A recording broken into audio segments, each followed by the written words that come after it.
got me shook from the way your body looks. Got me riding hooks, got me feeling like a rook. I don't do it by the book, but for you I'll take a look. Don't know what your mama took, sweet and spicy like a cook, yeah. I'll keep it real, let's make a deal. Buy you a meal if you just let me feel. Get out your heels, grab on the wheel. Back to my place at the top of the hill. Don't have regrets, I know what's next. She need a fresh, I'll be back in a sec. Look at them legs, don't make me beg. Back to the room, let me show you my bed. Touching on your body feels like taking on a drug. You got me feeling good, yeah, you got me feeling numb. Everything you do, I can't seem to get enough. You got me feeling good, yeah, you got me feeling numb. Touching on your body feels like taking on a drug. You got me feeling good, yeah, you got me feeling numb. Everything you do, I can't seem to get enough. You got me feeling good, yeah, you got me feeling numb.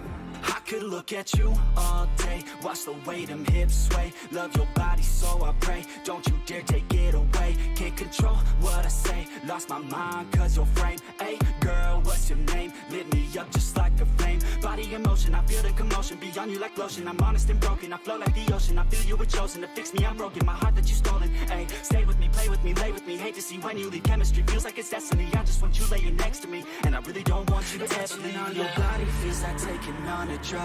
You got me feeling good, yeah, you got me feeling numb.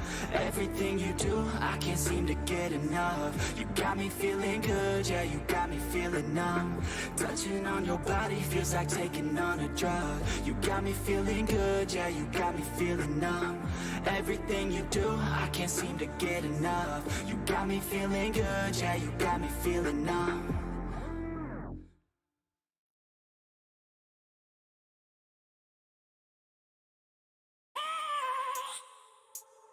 I have a dream, that's all I need. I'll make it happen with some work and belief. Know what I want, so I'll take it on. I've made mistakes, but mistakes make you strong. Let's break it down for a minute. I want the crown, I'm gon' get it. You hear me loud, man, I'm winning. Yeah, Charlie Sheen will be grinning. These ladies know that I'm sinning, and this is just the beginning. I'm closing in the night inning. There ain't no point in resisting. Living life like a dream, live it right, that's the thing. Every night got a team, I've been tied to the scene. Out on stage, here I'm scream. Okay, it's a dream, and I pray as a team. One day it'll be me. If I want it, then I'll get it. Head down, don't regret it. Push myself to the limit.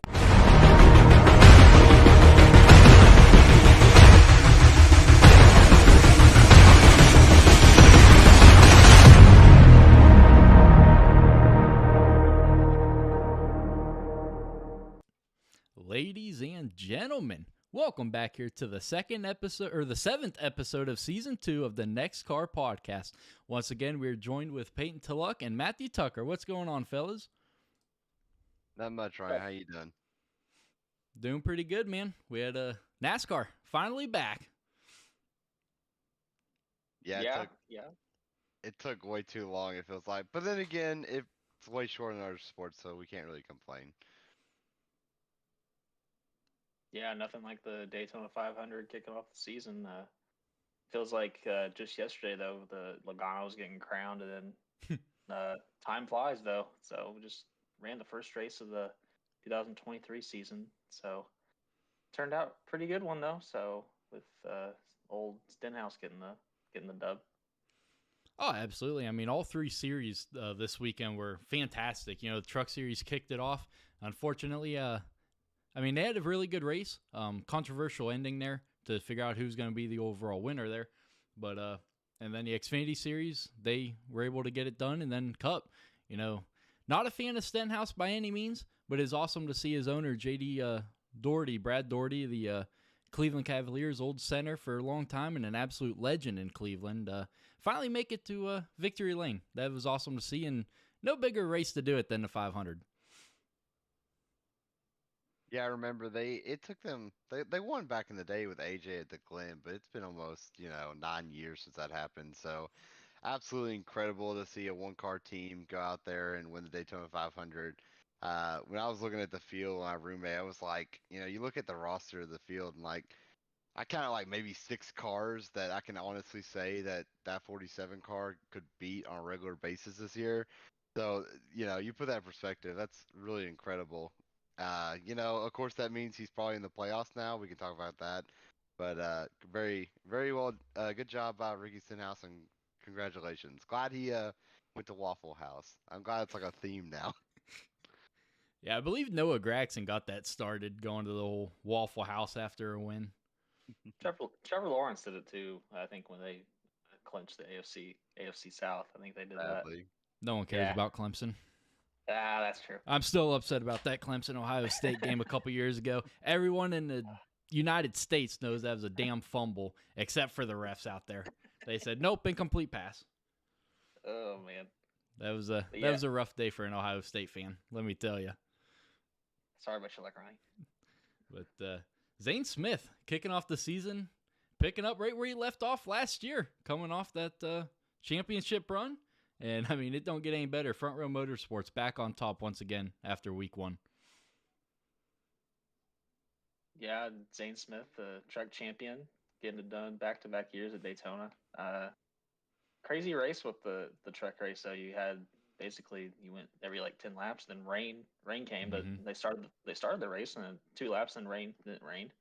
But it was just off and on throughout the whole race, and then some of those crazy pushes that those guys were given were insane too. I mean, end of I think it was stage 1. Yeah, De Benedetto was trying to push Eckes by, and then forget who got that stage win, but I think it might have been Anchorman. I got to say true, but then stage 2, Ben Rhodes pushing Stuart Friesen and Friesen through that block and took himself basically out of contention there. But that was the big takeaway I took, is how aggressive everybody was. But I don't know if it was factor because of the rain or no one knew when it was going to come out. But in the end, Zane Smith was the guy at the right place at the right time when the rain hit. But then they thought they were getting back in the car and then started rolling around and it rained more. So, but congrats to Zane. Good way to kick off the season with getting the dub at Daytona for Front Row, though. Absolutely. The part that I loved the most about that whole rain incident was even when the track was completely dry, Zane Smith was walking around with that umbrella, just trying to convince the officials and everyone that, hey, it's still raining. Let's cancel this thing. Hey man, you gotta try anything you can to get one of those. But I swear, like, Mother Nature's always been a hater of NASCAR, but it feels like these last few years, it's just really toyed with us. I mean, we're talking about the first point race of the NASCAR season. We go 1 lap, and then here we go. And rain was really the theme of the truck race. So, really unfortunate that, we never really got to let them just, have at it. I think, like, the longest green flag run there was probably, I don't know, maybe 19, 20 laps at one point. We never really just, they never got a chance to really get going. But, you can't fault Zane for that. Sometimes you win some, shorten. We saw that NEXXTCAR this year. So, congrats to Zane for getting 2 in a row at Daytona. Absolutely. And congrats to a bunch of these other guys in the top 5 that, normally aren't up there. I mean, you had Tanner Gray in 2nd, Colby Howard in 4th, and then Grant Enfinger for GMS. I believe this is his 2nd season with them now, getting that top 5. So those guys, perfect way to start out the season. Still a long way to go, but it's going to be cool to see who is able to keep up with Smith. I mean, obviously he knows how to get it done. He just, coming off that championship season. So, yeah, it's going to be cool to see who can carry this momentum throughout the rest of the season here. Yeah, Tanner Gray, I want to hit on him real quick. There was 2 wrecks that I have no idea how the dude missed. Like 99% of the time, people would have been in them, and he somehow missed both of them. So that 2nd place finish was well deserved. Shout out to the young kid. Yeah, that's going to be a team that's going to be forced to be reckoned with throughout the whole year, is that Tricon Garage. I mean, probably the new Toyota like flagship team since KBM went over to Chevy. But I think some of those guys, I mean, Corey Himes won it. He's won two truck races last year running part-time. I think he's going to be the guy that's probably going to give Zane Smith his run for his money for the championship in that 11 truck. Absolutely. And Matt, you'll know a lot more about this, but Arca, guy from your hometown, got it done in Daytona. Yeah, don't even know the guy, but we were driving down to Indy, going to watch some bowling, and then had it on my phone, and saw he made that move in the last lap on Jason White. We're like, go, go, go! Like literally, like was kind of cool seeing somebody from my neck of the woods get it done. And I saw he'd raced ARCA back in 2000, 2001, and didn't have like all the funding to be able to keep going, and had to come back home and started his own fencing business, which I really looked up. It's literally about 2 miles like south of me, so that's actually kind of cool. But yeah, he made probably the move of his life that he can say that he passed the winning pass at Daytona though. So congrats to him. And that interview was pretty cool too, to see him all excited. And but that's what it's all about, is giving people opportunities and them making the most of them. So congrats to Greg, and hopefully he could keep going throughout the rest of the year. I think he's run the full ARCA series, so he still has a chance to win the championship. So that'd be pretty cool to see. Absolutely. And going back to the truck series real quick, we talked about it, I believe, last week, how this was going to be a make or break season for Hailie Deegan. She needed to come out here, have a strong Daytona. Obviously, that did not happen, finishing 35th out of 36 trucks. So let's expand on that a little bit. What do you think Hailie needs to do to secure herself another top ride? I mean, she's at Thor Sports now, one of the most legendary truck series teams there is, besides KBM, you know. So what do you guys think she has to do to succeed this year to secure a ride for next year? She, what, 10, does it, I feel a 10 for the truck playoffs, right? Yeah, Correct. it's 10. So either, for me personally, I think she either has to make the playoffs, or if she fails to do that, she'll need to probably win a race at some point near the very end of the season, and like at least finish like top 15 in points. Yeah, she's gonna have to have a pretty solid year, I would say. But you know, Daytona's Daytona, and honestly, she showed speed in that truck early in that race. She just wrong place, wrong time at the end. So, I wouldn't really look at Daytona too much for any team this week. I mean, we all know Daytona can get kind of crazy. Ross Chastain finished last at Daytona 500. I mean, it's just kind of like last year. So, just kind of, a kind of luck thing at sometimes. So, I'm excited to see how Hailie does this year, because I am a Hailie fan, and it seemed like she had a little bit more speed and had more kind of confidence. Like she seemed to kind of feel pretty good going to the week from what I heard. So hopefully she can get some success, because if not, this might be the last time we really get to see her. Yeah, I think one thing that she's going to need to improve on is just trying to be more consistent and not crashing as many trucks as she's done in the past.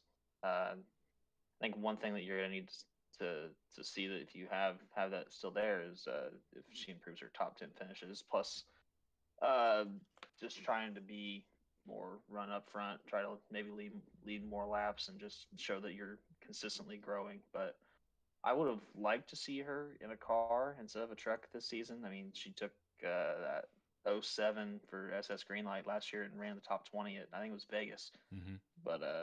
But yeah, I think that's what what really she needs is just growth and consistency. And if it all comes together, she could very well be battling for one of those last few playoff spots.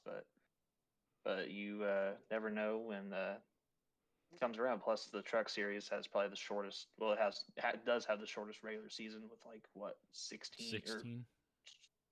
They run 7 races in the playoffs, so maybe like 15 regular season point races. So there's really not really a lot of leeway room for having a few bad races if you don't get any stage points too. But she did finish up in the top 5 in that first stage though, so she did get some stage points to salvage the one crash that she was involved in. So, but yeah, just staying consistent and being up towards the front is what you're going to need to see from her to still be able to continue to race in the Truck Series and throughout the rest of the ladder.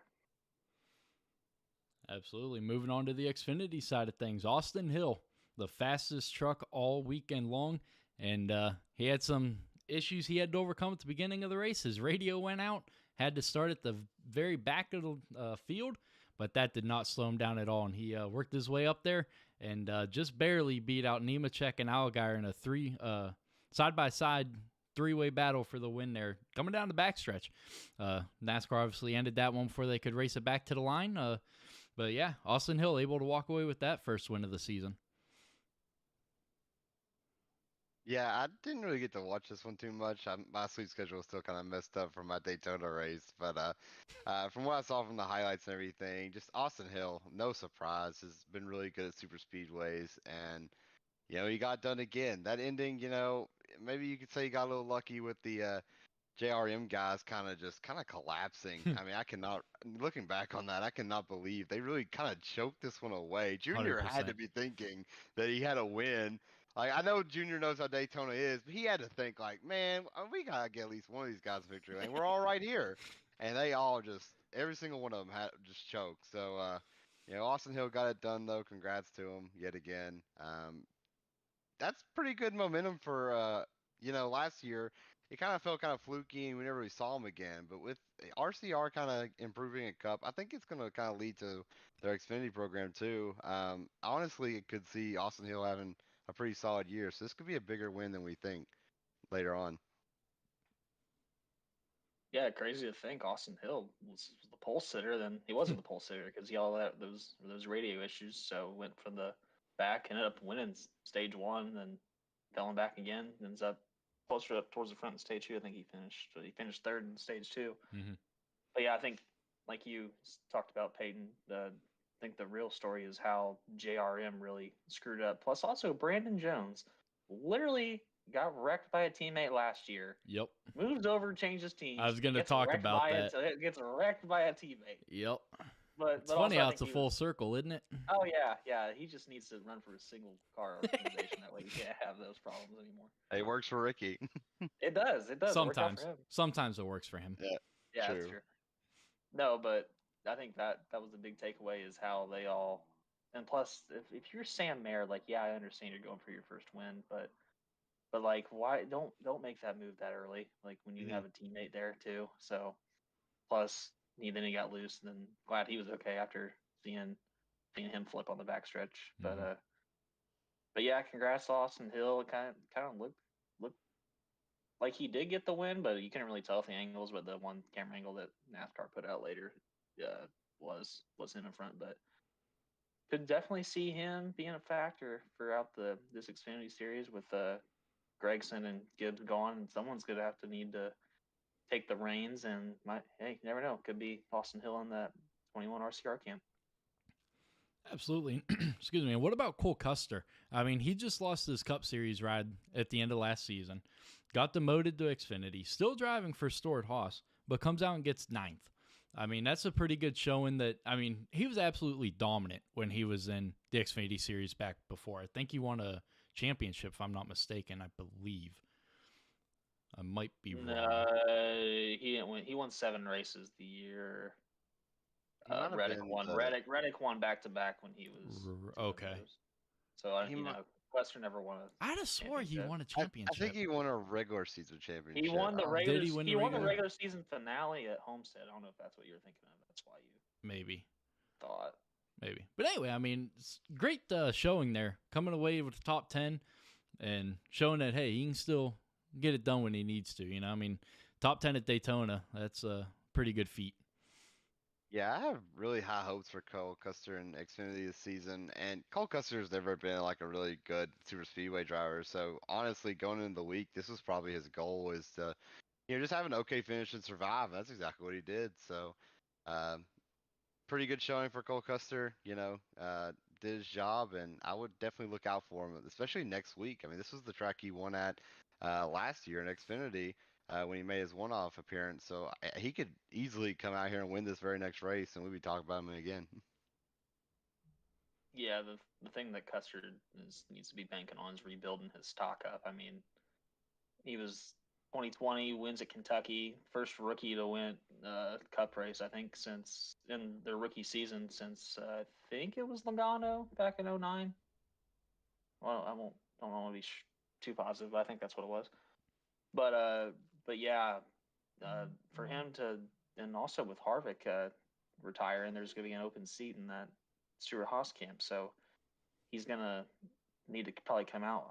I'm guessing, just throwing numbers. He's going to have to win 6 to 8 races, I think, in the Xfinity Series to be able to throw his name in the towel to get back in the Cup Series for next couple of years. But no, I think he's got the ability, but it's just going to come down to capitalizing on his opportunities. So there's not a lot of guys that get a lot of second chances to be able to show what they got. And I do. Cole does seem like a good guy though. So wishing him all the luck and just trying to keep going though. But I think the best thing that he can do is come out next week and win an Auto Club and go back to back though for him. Absolutely. And you mentioned it, second chances is a very unique second chance. You know, he drove for this car years ago, got moved up to Cup Series, then demoted last season, right back into the car that he drove. You know, that's a very unique second chance because 90% of the time that doesn't happen. I think what Cole Custer has going for him, though, is the fact that Stuart Haas, if you look at that team as a whole, he still has a very reasonable path to get back to Cup. Mhm. Harvick's retiring. Eric Almirola has been, making jokes about retirement for it feels like 2 years now. I mean, he And done said he was He did. retiring. Yeah, he exactly. he Then he retired and then came unretired, back. and Yep. then he won a dual race and said I was supposed to be retired. So who knows when this dude's gonna retire? And then Ryan Preece, like he's a new driver at SHR, so they're not like fully committed to him. The only car that is fully locked in for next season, in my opinion, at SHR, is Chase Briscoe. So if Cole Custer just goes out there and wins a handful of races, especially if he makes like a Final Four appearance, I think his name will definitely be in the hat for next year because I think SHR is going to be in a big like 2-3 year span here where that team's going to look a lot different. Mhm. Yeah, Briscoe signed that extension, didn't he? So he will Yeah. be the only really guy locked in. Yep. But yeah, Cole gonna really need to show Stewart, because I think Stewart was the one that Didn't basically want kicked him to. out of the ride, right? Yeah. That Mhm. it Mhm. was Gene Haas and wanted Custer, but Stewart did not. If I don't think Correct. I'm mistaken, right? Okay, Yeah. Yeah, because that It brought kind a of. lot of feud between those two for a little right. bit. They were not happy with each other, Stewart Yeah. and Haas. It kind of felt like a branch off of what happened last time, where if you remember, Tony really wanted Larson when that whole thing happened, and Ford Mhm. said no, it wasn't Haas. But Tony didn't get his guy back then, and so he pretty much made it. So he got his guy this time. So it's a little interesting. I've kind of heard some rumblings that it's not looking great on the between him and Haas. Hopefully they kind of get that resolved and move on. But yeah, it's definitely an interesting story to keep up with. Cole Custer, like we said, this whole story is extremely interesting. We don't see stuff like this in NASCAR like at all. So it's a bit of a wild one. Absolutely. And, you mentioned it with Haas and um, them kind of falling apart a little bit. And I think a lot of that stems to Formula One as well.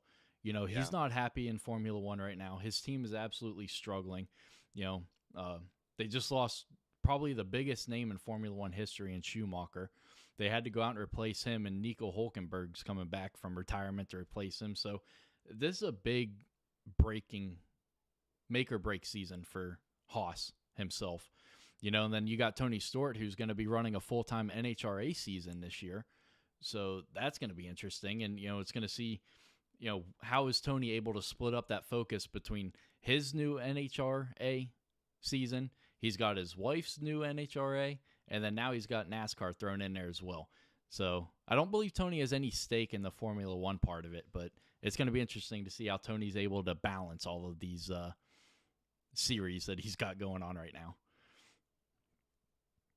Yeah, I've heard rumblings that he's even thought about like possibly getting out of NASCAR. I Mhm. don't know how true those are. Like, I can't really, say if they're accurate or not, but it wouldn't surprise me. Like, Tony's a busy dude, and like you said, he's got a lot going on. It seems like he's always branching out to new things. So, like we said, a little thing to keep in mind on that situation. I'm hoping SHR has a successful year because if they start struggling again, I could see stuff going downhill really quickly for that organization. especially with Harvick going out the door. If he like really, this all kind of revolves around Harvick. If Harvick goes out there and has a terrible year, then SHR probably had a terrible year, and it will not look good for them in the future at all. Not many people are going to want to jump in their cars if Kevin Harvick isn't winning races and stuff. Because Stewart's also said though that Harvick is the guy. Harvick is SHR. So now that he's Exactly. retiring, you're not going to have that guy that's going to win you 5 to 10 races each season. I mean, there hasn't been a multiple time Cup winner, I think, at Stewart Haas since Tony Stewart and Kevin Harvick. Yep. So I think those are the only two guys. I think Newman may have won a couple. Newman, I think I had a season where he won too. Yeah, back in the 39. Yeah, but yeah, I mean, there hasn't really been a consistent guy that's won races other than Harvick in an SHR car since those early 2010s. So that's gonna be one thing to look at is they're gonna want to put somebody in that 4 car that can win races right off the bat. And if they go back to the route of Cole Custer, then you're basically just having another prospect with it. So it's gonna be, I think they're gonna want to get a guy that's proven himself. And I'll throw a name out there right now. There's a guy over there in that 20 car in that Joe Gibbs Racing that's not really happy that he's not running dirt races. So get you a owner at Stewart that'll let you run whatever you want. And I think old Christopher Bell would be perfectly fine doing that, running that 4 car next year. If I could throw a name, a lot of people are going to mention Ricky, but he just signed a multi-year extension, so I don't see that happening soon. But how about the dude who got a top 15 finish this week, Cody Ware, Ford Alliance? They're working with SHR. He might go ahead and move up and get the opportunity he's been looking for. I done said we weren't going to talk about Cody Ware in a positive way tonight. If Cody Ware drives the 4 car next season, I will officially retire from NEXXTCAR Racing League. Hashtag beware for Ware. Oh my gosh. Four Ware. Yeah, in the 4 car. See, there we go. Yeah, you waking up at 4:30 in the morning literally went all to your head, didn't you? On Saturday. Maybe. Hey, but you did get a win though in the Daytime 500 though. So congrats to Tim. Forgot to mention that. Hey, thanks, man. But Xfinity, we talked about it a little bit earlier, Matt. Going to that single lug nut for 2024. That's going to be interesting following Cup there. Obviously, they're using the single lug nut. So you mentioned it about what is this going to do for cost cuts and all that. So, yeah, this is going to be interesting to see how that carries over because, I think something that plays a lot of that is these teams like Junior Motorsports and some of these others, they use the same crew members from Sunday. They go out there and they're doing it on Saturday. And, that's a lot on these crew members to go from Saturday changing 5 lug nuts to Sunday changing the 1 lug nut. So I think that played a little bit of a factor in this as well. So it's going to be cool to see universal single lugs. Yeah, I think, excuse me, some of these teams are just trying to, not level the playing field, but just try to stay more consistent with their pit crews. If you have one crew that's going out Saturday changing 5, they're not going to be, they're professionals, but you would want them to at least have a consistent weekend of changing tires. Like it's just like sports. Like you want your same routine every time that you're going out to do something for a game.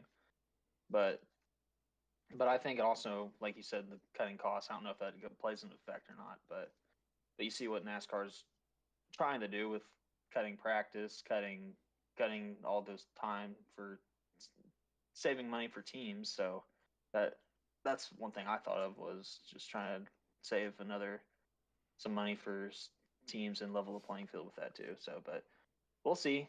I think that just will lead to another step of not having as many pit road issues too. So that you've seen, but. It's worked out for the Cup Series though, except for like first couple of races where all those teams are losing their tires like crazy. Got anything, Peyton? Yeah, I'm not super surprised NASCAR's doing that. The 5 lug nut thing, like it's kind of Tony Stewart's fault back in the day when he started fussing NASCAR talking about it. everybody started trying to take advantage of it. We had loose lugs, missing lugs. So then they go over to this one nut, and now there's really not that advantage. Obviously, like I think you pretty much at this point want to have that one lug nut tied.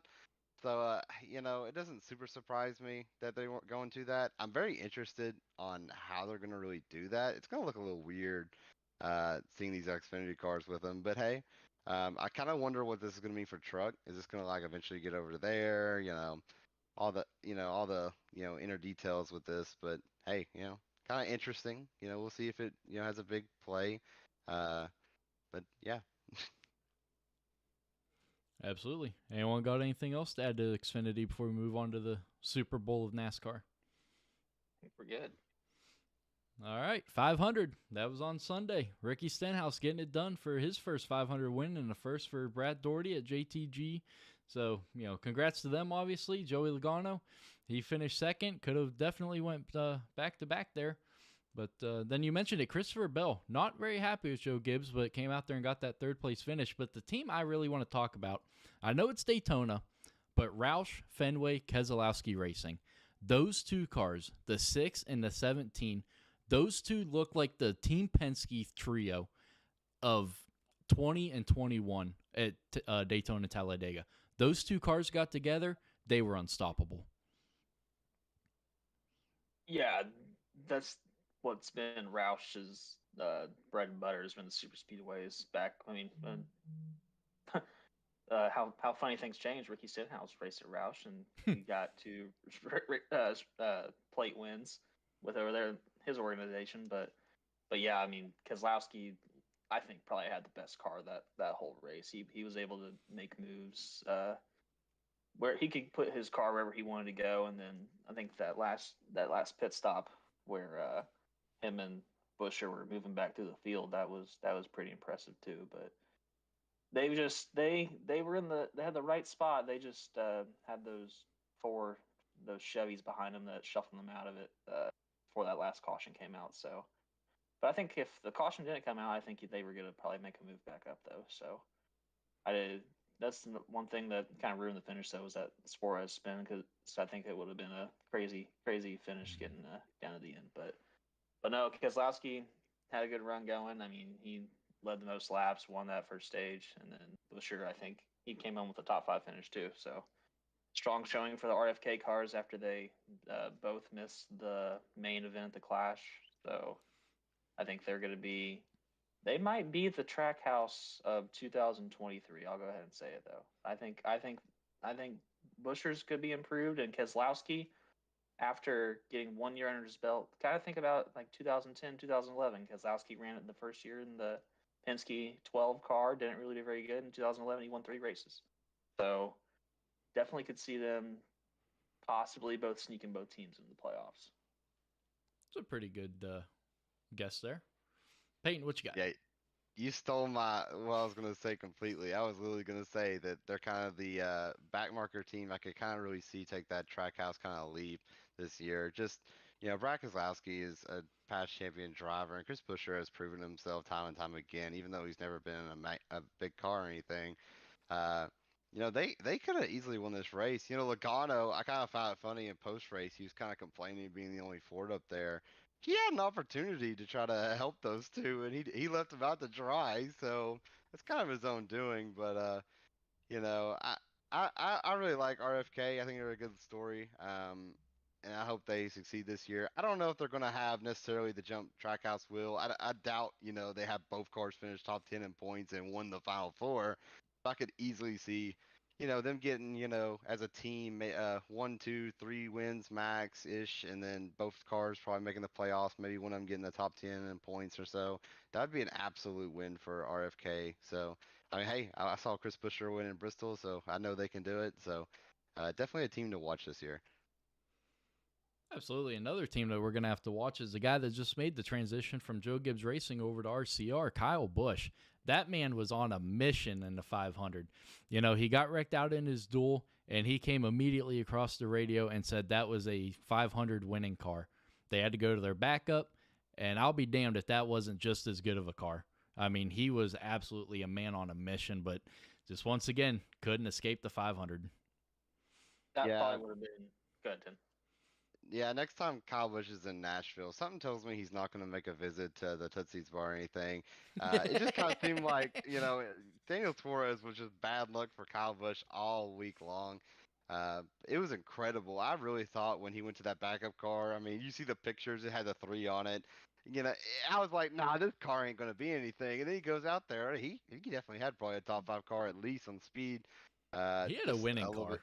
Yeah, I really do think he could easily won with it. And I honestly think there at the end, if it goes green, like he has Dylan behind him, Hmm. there's a good chance he still wins this race. So just kind of bad luck all around there for Kyle. But little spoiler alert, I'm gonna pick him for the win this weekend.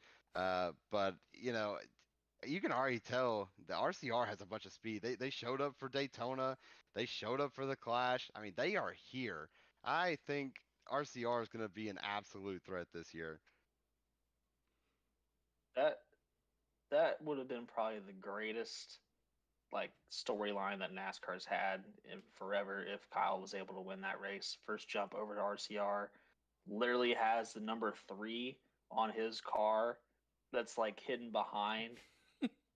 So it was just it was a storybook written, uh, but some stories are made to be broken too. So I think that would have been probably one of the most popular wins in NASCAR history if he was able to get that done. But like he said it's either uh, it was the first time that he'd led lap 200 in Hmm. the Daytona 500. But if it was 1998 rules, he would have won like Earnhardt did. But but I think Kyle Busch, like Ronnie mentioned, he's going to be on a mission to show everybody that he's still got it after some lackluster years over at JGR, and I really see having him have a breakout season this year in that 8 camp. If Reddick can be able to go out and get 3 wins in that car last year, then Kyle Busch can do that too. So And I used to absolutely despise Kyle Busch. I used to hate him. His anger management issues just he's turning a corner. 100%. I'm Yep. not saying he's my favorite driver or anything, but I got a lot more respect for him. I mean, the Yeah. way he handled that whole situation last year, I mean, I think not having a ride lined up, I mean, for his first 15 years, he knew where he was going to be the following season. And then last year, I think it actually hit him like nothing's guaranteed anymore. Like you said, he turned a corner. He's a new Kyle Busch. I saw a video after he got wrecked in his duel. He was taking a picture and helping a guy with his phone that couldn't figure out how to take a picture on pit lane. And he actually took the guy's phone, turned it on for him, told him, what button to hit and everything, and helped the guy. 2 years ago, you would never have seen that from Kyle Busch. He'd have taken the guy's phone and smashed it on the ground after getting wrecked. But now it's like Kyle Busch is just completely turned a 180, and he's actually a kind of likable guy, and it's crazy to say. Yeah, I got the same vibes. It seems like, getting away from Toyota and these last few years just as a whole for him, he's really, I don't know, he's just way more enjoyable. It's way Hmm. easier to, kind of cheer for Kyle Busch this year than it's ever been before. So I honestly hope he performs really well. Um, I don't know what it was. Like you said, it's like he turned a whole new leaf. I don't know what really caused that, but hey, I'm not complaining. I think it's him being as a dad is what's really gotten him seeing other sides. Hmm. Because I think Brexton's really brought out the best side of him and seeing him grow up and race. So I think, and also I've some of those guys have mentioned it that Kyle Busch is probably one of the fairest drivers right now that's in the circuit. Like Yeah. I forget who said it, but somebody said that Kyle Busch is probably the one of the cleanest guys out there now. Now you wouldn't have said that a couple of years ago. So Yeah. It was Denny Hamlin on his podcast, by the Hmm. way. But yeah, it just man, I was gonna say something I already forgot. Dang, it's fine. Yeah, and I think a lot of that also is JGR. I mean, Joe Gibbs. I don't know if you guys watched the race for the championship. They're behind the scenes last season. That was on USA, I think. yeah, Um, really showed just how bad Kyle Busch kind of got screwed in that whole situation. You know, you look at, and Kyle Busch isn't the first one to say that. You know, Dale Jarrett had a hard breakup, if that's what you want to call it, with Joe Gibbs. Bobby Labonte came out and said that Joe Gibbs is a very hard guy to drive for.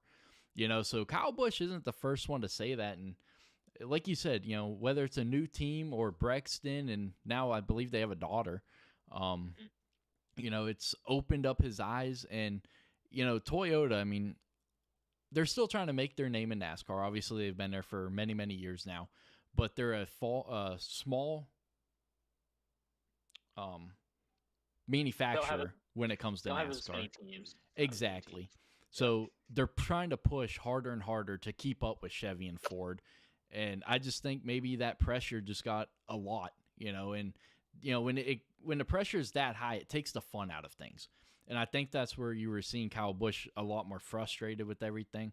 But now he's able to sit back, and RCR already said he's not going to keep Kyle Busch from being Kyle Busch. Well, JGR, I think, was trying to do that. So I think now you're going to see a lot more laid back, relaxed, and outgoing Kyle Busch, and a much more likable Busch.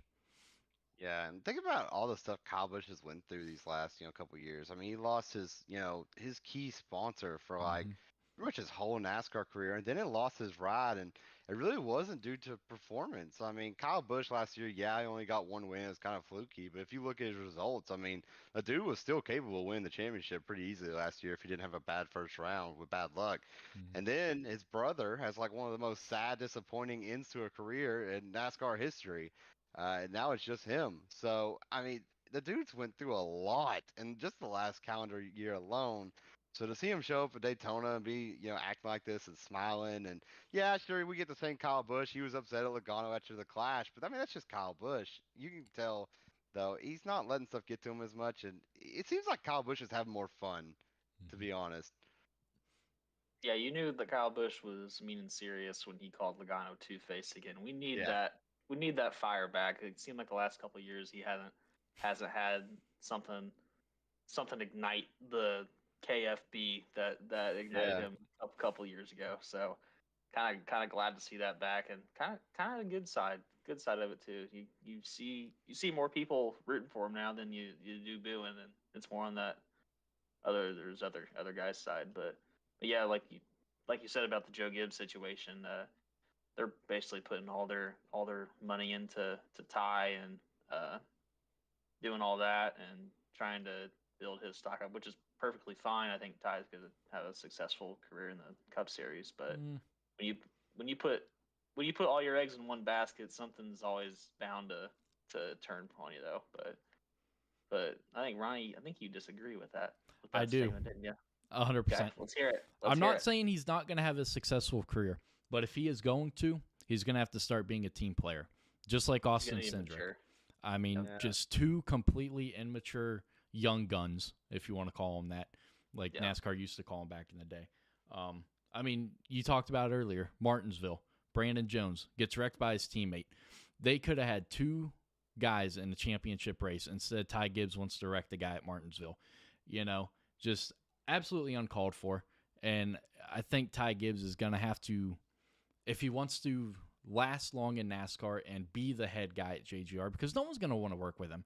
If in 3 years, 3 or 4 seasons, he's out there wrecking his teammates for quote-unquote pointless wins when he's already locked into something, it's, to me, that's just, it's uncalled for, and no one's going to want to work with them. So Joe Gibbs, I know it's his grandson and everything, but I don't know. Is that really the head guy you want at your organization to be your future?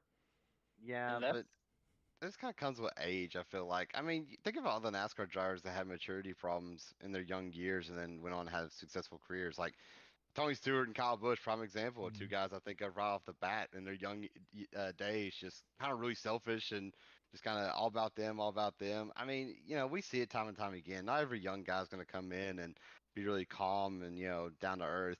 Some of them are pretty cocky and some of them want to, it'd be all about them. So while I fully agree with you, Gibbs is going to have to learn and, figure out this is a team sport. And if he continues, to act how he does at times, it's not going to work out. But, it's the last, like, I don't know. Ever since Phoenix, I mean, when we've seen him, he seems a little bit more back. It seems like these conversations people have had with him are kind of clicking in. We'll see throughout the year how he drives and everything, if they really have, and how the season goes. But I just think give it time. I wouldn't I wouldn't say he's not going to have a successful career yet. I mean, we've only seen him do he's did one race in his first full time season so far. So. I don't know. If I had to put money on it, I feel like he'll at least have a solid career. I don't know if he's going to be a future champion or not. That's too early to say, but he definitely has the talent to be. The one thing that we've talked about with him is going to be maturity. Like you said, Kyle Busch was wrecking cars at Hendrick. That's the reason why he lost his Hendrick ride, was because he was a hothead, right? Goes to Joe Gibbs Racing, revives his career. Same thing can be said with like Tony Stewart too, like you said, and then Brad Keselowski's another one that comes to mind too. How he was wrecking guys. Yep. Harvick, So He's gone. he's I got will time. never forget Bristol. Harvick, Dukes of Hazzard, sliding across Greg Biffle's hood and then grabbing him by his neck. That is one memory of Kevin Harvick I will Crazy never thing forget. about that, I had no idea Biffle won that race, and that was in Yeah. victory lane. I had no idea about that until I saw something a couple weeks ago. I was like, oh, geez, I did not know that. Yep, Harvick stood on But- top of his hauler for, I swear, like 160 some laps just waiting on him. That is nuts. Yeah. No, but another thing too, like this day and age in NASCAR, they're literally everybody's so impatient with everybody. Like they'll just move them out of the way too. So, I mean, prime example, the Truck Series race at Daytona. Literally everybody was racing like idiots, like with less than over half the race left in the race. So that's one thing that's really changed throughout the times in NASCAR. You don't have those guys that like the Carl Edwards, Mark Martin, Greg Biffle give and take anymore. You got Joey Logano is probably the guy that changed the whole thing of racing aggression. You saw that last year at Darlington, where he just said goodbye, William Byron. Like, All right, well, knock me out of the Byron way. earned that. I'm sorry. No, Byron put him in the wall and rubbed up against him 4 laps prior. Byron barely touched him. Oh, and bullcrap. Logano hit the wall. I think Byron earned a bump. I don't think he earned a dump, and that's He what He we didn't are. get dumped. that. He finished second. Yeah, He did not Oh. get dumped. He Also- pointed him into also- the wall. That's pretty also- rough. He Also, didn't I get can go- dumped. I can go back to Truex passing Logano clean at Martinsville, racing him 10 laps, and Logano just moved him out of the way. too. Exactly. Hey, So I can go back to that. but you know what? It all comes down to the Chastain move. You got to do what you got to do to make it to the championship 4, okay? I mean, we true. can't be hypocritical out here. That's true. That is true. That is true. I forgot that got him in the championship. It did. That's why he did it. And Truex, Yeah, I it- believe, still is winless on a short track. No, he's won at Martinsville. He hasn't won a plate track. He's won at No, Martinsville. he has not won at a short track. He won it. He won the Yeah. Goodyear at Martinsville. Yeah, you're He's forgetting won. one He's win. won. You're forgetting it because it's just like a classic Truex win. It's the most boring race ever. He leads like 80% Was it the first of it. night and race wins at like half a Martinsville? lap. Yeah, I'm pretty sure. Yeah. but he's won another. He's won at New Hampshire. Well, that's not a short track. He's won at No. Richmond, hasn't he? I don't remember that one. I I do don't remember the remember. Martins one. I do remember Martins. I just for know sure, he though. hasn't I'm won pretty on sure a he's plate. in a He hasn't driver. won on a plate track. Yeah, I know I don't that. know. The closest one was Hamlin beating him by a nose. No, Yeah. Truex's bread and butter is a mile and a half. So that's another Mhm. thing too we can talk about. Like Stenhouse. Well, I'll go back to change the topics, but Stenhouse is good at restrictor plates. If you're good at something, you're gonna stick around in NASCAR. So Yep. like you got that's the reason also Allmendinger's back in the Cup Mhm. Series is because he's good at road courses. So you got guys that will stay in Cup teams that if they're good at one thing, you're gonna stick around with now this new playoff system when you're in. Yeah, and I mean, AJ, welcome back to the Cup Series, man. It was way too long that he was out of it. I mean, I absolutely love AJ. And to come out and I think he finished 6th in the 500. So, Yeah. I mean, He it's made some pretty crazy solid moves comeback. at the end of that He race did. where he Yeah. ducked below Logano.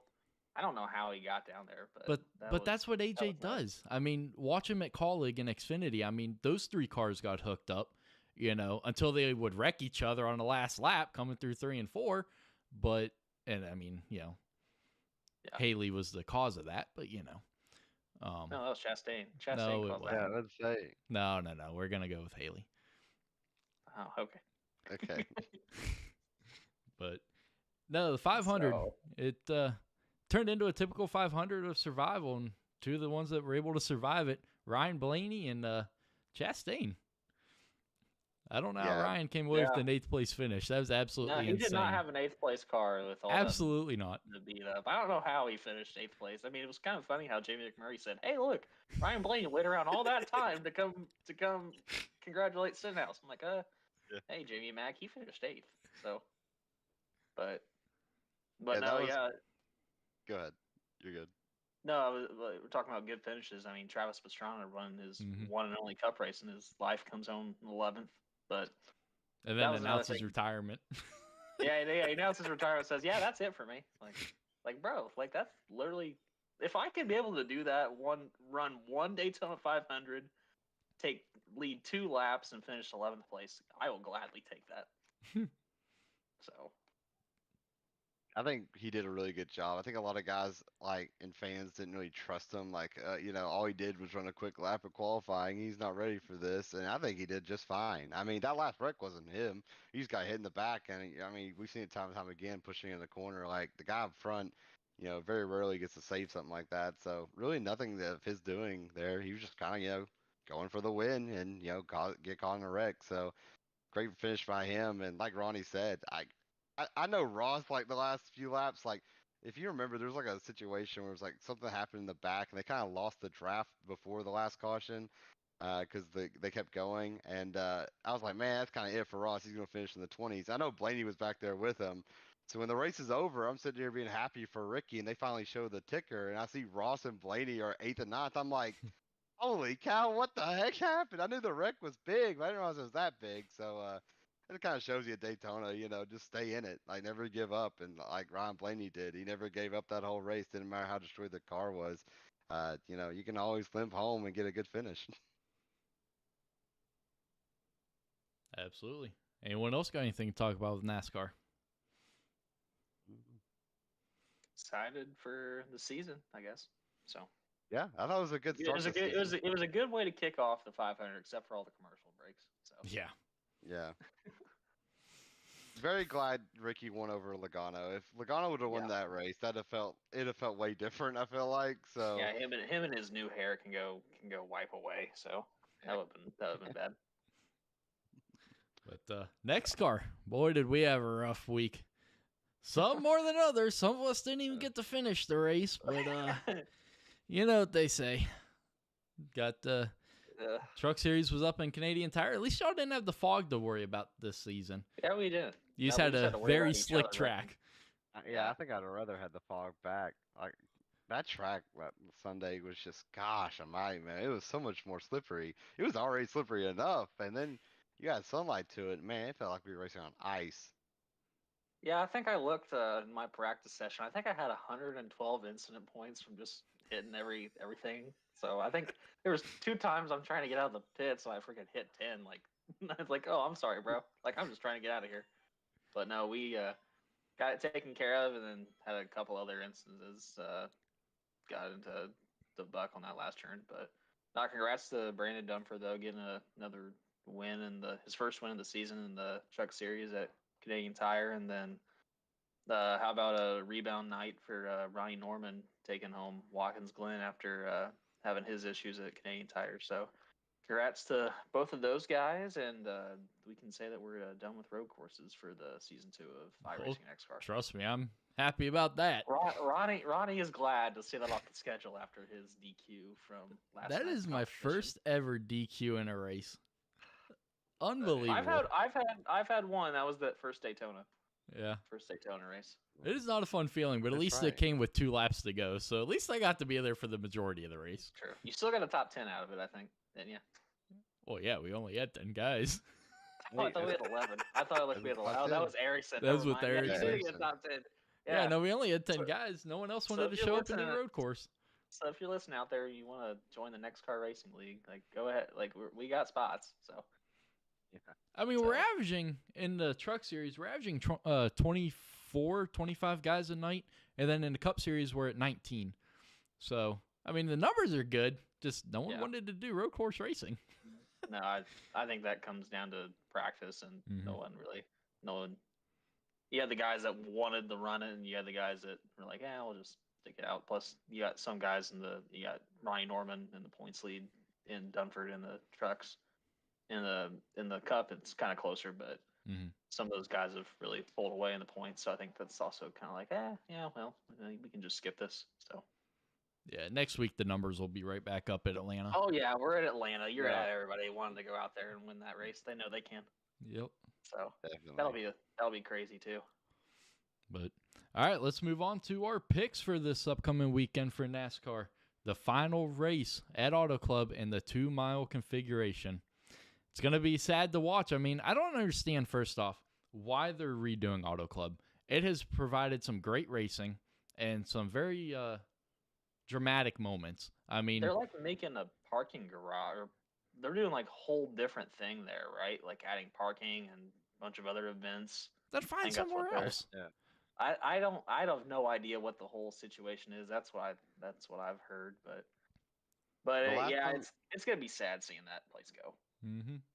yeah, the last time I saw a render of like what they plan on doing, it almost looked like they're like making a track and then making a bunch of like attractions around it to make it almost like a downtown cool little area. If it comes out, the way they wanted to, I'm sure it'll be cool. The only problem with it is I mean, Auto Club's a pretty cool track, so losing it sucks. And while I love short track racing, the next gen car we've kind of struggled, so at least for year one, it struggled with putting on good shows. So if they don't figure out how to make short track racing, back to being that old school kind of vibe, and make them fun again, then this shot could really blow up in their face. So it's a big risk, and you know, it's sad to see the big Auto Club go.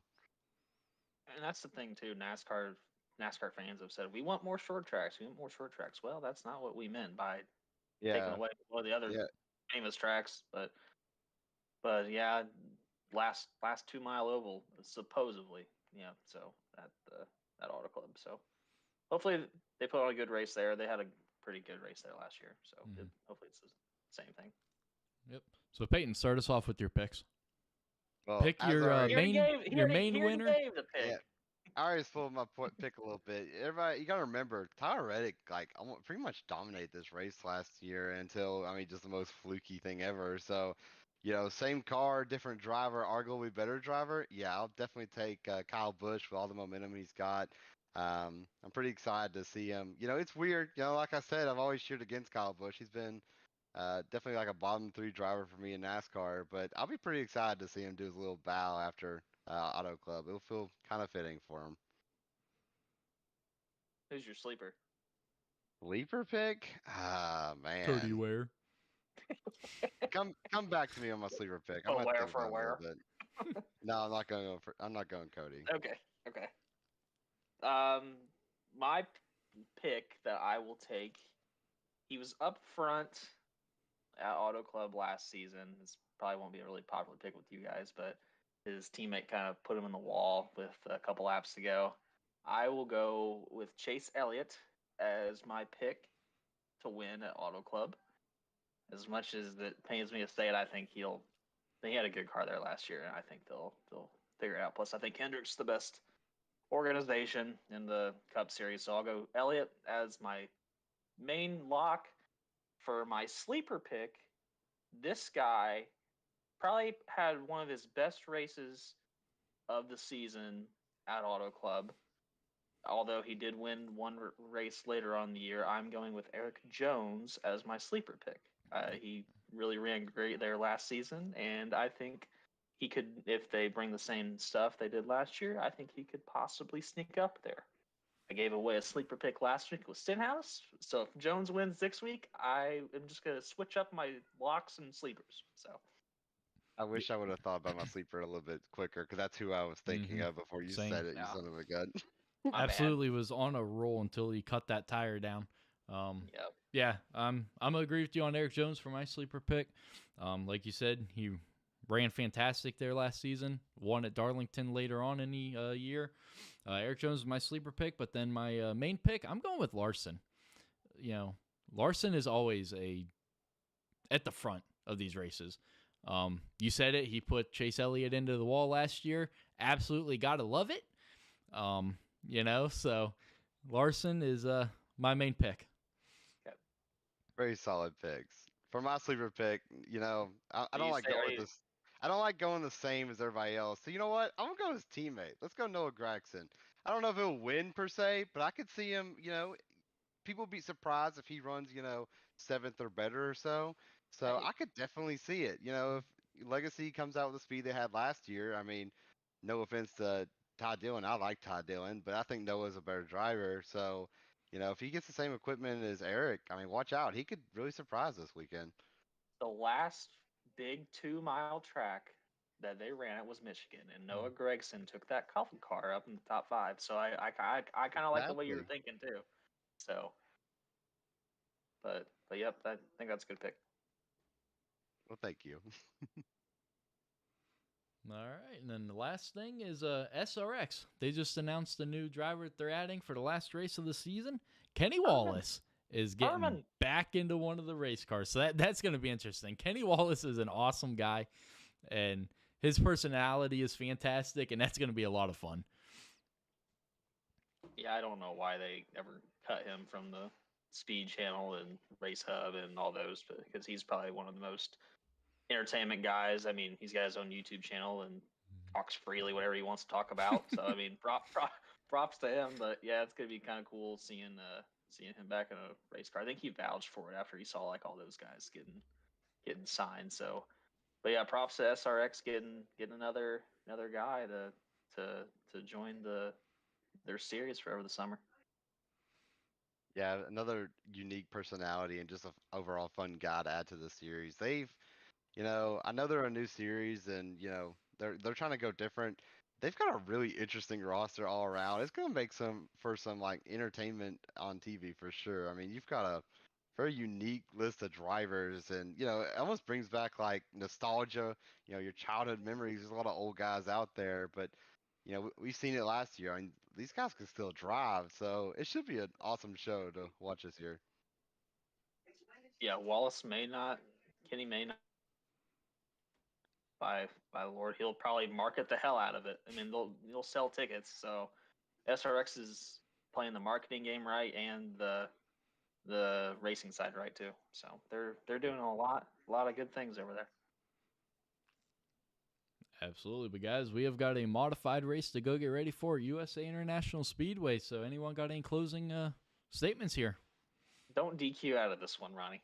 I'll try not to. No promises, but I should. It's not a road course, so I should be all right. That's true. You say that now, but now I kind of make it my objective to try to make you DQ of this race. Between you and Nick in the race, it shouldn't be too hard for you guys. Exactly. After our last modified finish, I mean, who knows what's gonna happen? Exactly. Anything can happen in modified now. Yep. But guys, this was a great one to talk about the 500 and everything, and I'm sure next week we'll have a lot more to talk about from Auto Club. But guys, that's gonna do it for season 2, episode 7 here for the NEXXTCAR podcast. I will catch you guys next week on Tuesday when we do it all over again. Have a good rest of your week and have a